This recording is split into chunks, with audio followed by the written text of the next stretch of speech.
हमारे साथ जया यशपाल है, ये भी बौद्ध धर्म मानती हैं, बौद्ध धर्म में आ गई हैं। अनुसूचित जाति में थी, दलित समाज में आती थी, हिंदू धर्म में, लेकिन ये बौद्ध धर्म स्वीकार कर ली। क्यों करी, इनसे हम बात करते हैं। आप दलित समाज में पैदा लें, एमए इंग्लिश में पास हैं और हजारीबाग से आप हैं, पटना में आपकी शादी हुई, आप बौद्ध क्यों बन गए? देखिए, बौद्ध बनने के पीछे आप जब मैं एक दलित समाज की महिला हूँ और आप अपने इतिहास को आप अपने स्कूल में जो पढ़ चुकी हैं उसे आप जानती हैं, लेकिन जब आप बाबा साहेब को आप पढ़ना शुरू करती हैं तो आपको पता चलता है कि असली इतिहास कुछ और ही है।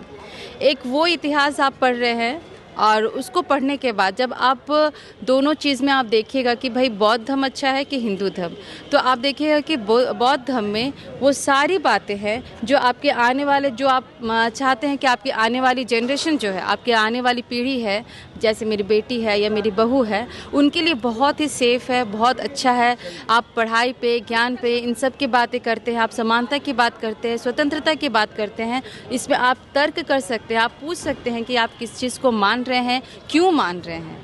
आपके लिए ये चीज़ बहुत इम्पॉर्टेंट होता है, एक महिला के लिए बहुत इम्पॉर्टेंट होता है, बहुत ज़रूरी होता है कि आपको यहाँ पे ढकोसला नहीं करना है, पाखंड नहीं करना है। आपकी शिक्षा पे आपका समय जा रहा है, आपका एनर्जी जो है, ऊर्जा जो है वो आपके शिक्षा पे जा रहा है। आपकी अपनी जो ऊर्जा है वो आपके घर है, आपके परिवार है। और सबसे बड़ी बात कि जब आप बुद्धिस्ट बन रहे हैं तो आपके लिए आपका परिवार, आपका पड़ोसी, आपके दोस्त, आपके जो आसपास के जो लोग हैं जो आपके साथ रह रहे हैं वो इम्पॉर्टेंट हो जाता है, ना कि एक मूर्ति जिसे आप हम मंदिर में जाते हैं और पूजा करते हैं। अच्छा, तो आपका जो मायका हुआ हजारीबाग, तो वहाँ लोग दलित ही हैं या बौद्ध हुए? मायका में आपके तो सब हिंदू होंगे, दलित होंगे?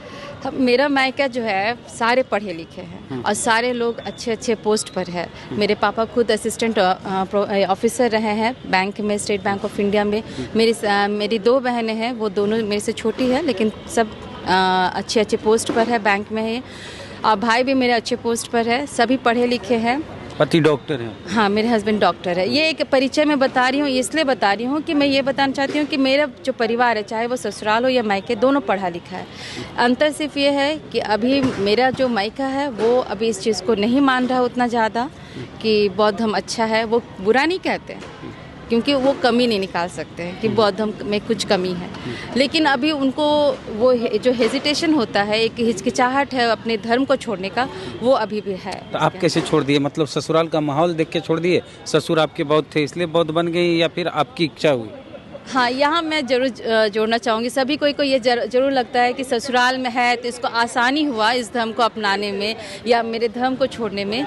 लेकिन बात ये था कि मैंने अपने हस्बैंड को ये चीज़ बोला था कि मैं बौद्ध धर्म तभी अपनाऊंगी जब मुझे लगेगा कि ये मेरे लिए सेफ़ है। वरना आप देख सकते हैं कि घर में बौद्धिस्ट बहुत है, लेकिन जब नई महिला आती है उनके घर में, ऐसे बहू या पत्नी आती है, तो वो जल्दी उसको एक्सेप्ट नहीं करती है क्योंकि उनको लगता है कि मेरा भगवान बुरा क्यों है। जब हम बुद्ध को बुरा नहीं बोल रहे हैं तो वो मेरे शिव को या विष्णु को बुरा क्यों बोल रहे हैं। लेकिन मैं यहाँ पे बुराई नहीं कर रही हूँ, लेकिन मैं ये बात ज़रूर कहूँगी कि बुद्ध और विष्णु और ये सारे जो है, इन दोनों में बहुत अंतर है। आप जब बुद्ध की बात कर रहे हैं तो आप विष्णु की बात नहीं कर सकते। दोनों में बहुत ही प्रतिकूल, बहुत ही मतलब एक दूसरे के अगेंस्ट है, दोनों के विचार बहुत अगेंस्ट है, दोनों के जो सोच है वो बहुत अगेंस्ट है। तो आप अगर बुद्ध को मान रहे हैं तो आप कभी भी उस रास्ते पे, उस मार्ग में नहीं जाएंगे जिस मार्ग में आपको बताया गया है कि विष्णु और ये जो शिव बोलते हैं। क्योंकि वहाँ आपको बाबा साहब ने कहा था ये बात कि बाबा साहब को एक ब्राह्मण ने, टीचर ने रोका और बोला कि आप भगवान को मानोगे नहीं तो वो दिखेंगे कैसे।